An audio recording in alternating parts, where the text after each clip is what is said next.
Joy Taylor has been in the news for many reasons, but one may not have seen this coming. She took a not-so-subtle shot at the president-elect Donald Trump.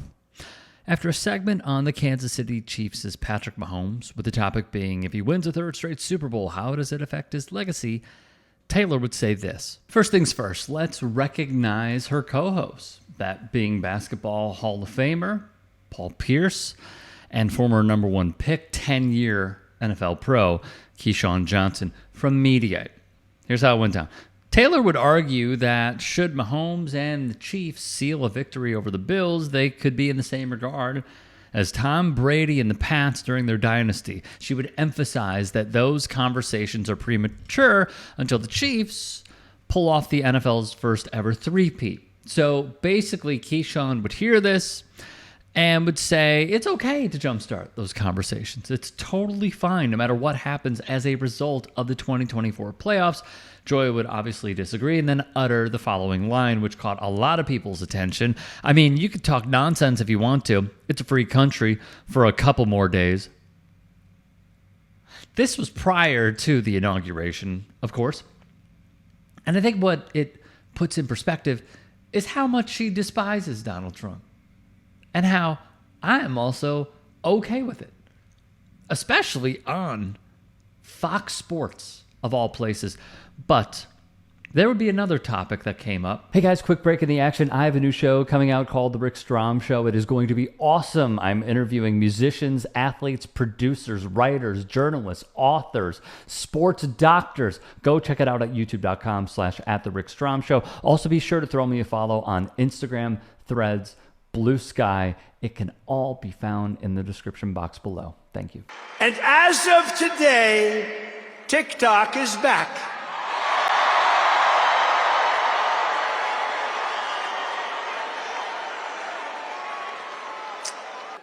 But I said we need to save TikTok because we're talking about a tremendous... Who in this audience goes with TikTok? Many? Yeah, very popular. And frankly, we have no choice. We have to save it. A lot of jobs. We don't want to give our business to China. We don't want to give our business to other people. And I said, you know, TikTok without my approval, meaning the president's approval, because Congress gave the president the right to make a deal, do whatever he wants. And they did that a long time ago when they had a different president. They didn't know that I was going to be the president, I guess. So I said, very simply, a joint venture. So if TikTok is worth nothing, zero, without an approval, you know, if you don't approve, they're out of business, they're worth nothing. If you do approve, they're worth like $1 trillion. They're worth some crazy number. So I said, I'll approve, but let the United States of America own 50% of TikTok. I'm approving on behalf of the United States. So they'll have a partner, the United States, and they'll have a lot of bidders, and the United States will do what we call a joint venture. Okay, this is all BS. And you know who called it out? Joy Taylor on Instagram.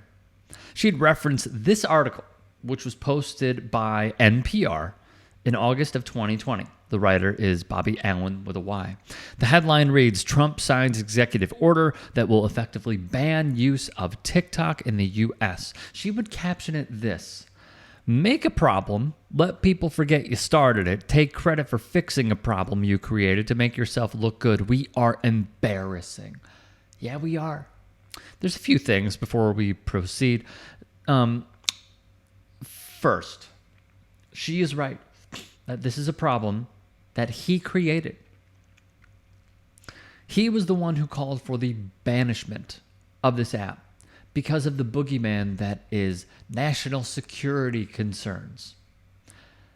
And I'll get to national security concerns in a second from a sitting member of Congress. But let me also be clear about something. Fascists create a problem that only they can solve. So, number one, they said it's a national security issue. It's a national security issue. I said, okay, that's serious. Let's see the case. Let's see the intelligence. Let's see what's going on. I can tell you that what was presented to all of the members voting on this thing was not very compelling. Like, there was no real information that was given that was a smoking gun, that was anything specific. It was very vague, not convincing, and frankly, it was not convincing to many other members as well. In fact, very high-ranking members on the House Foreign Affairs Committee came to me after the briefing, and they were very shocked and pretty surprised at the lack of substantive information in the briefing. They were genuinely expecting there to be some real or compelling intelligence shared that would substantiate the argument. And there just wasn't. And they were surprised at the lack of information presented at it. And then also, additionally, this bill, which is very large and substantive, like in terms of its impact, came to the Energy and Commerce Committee. It was marked up and it was brought to the floor like in a matter of, 1 or 2 weeks. I'm trying to remember, was it just a few weeks, which is very, very fast. Very. Additionally, the degree to which corporations surveil the American people without genuine consent and without real mechanisms for opting out should be illegal, point blank, period. Awful announcing will put a bow on it.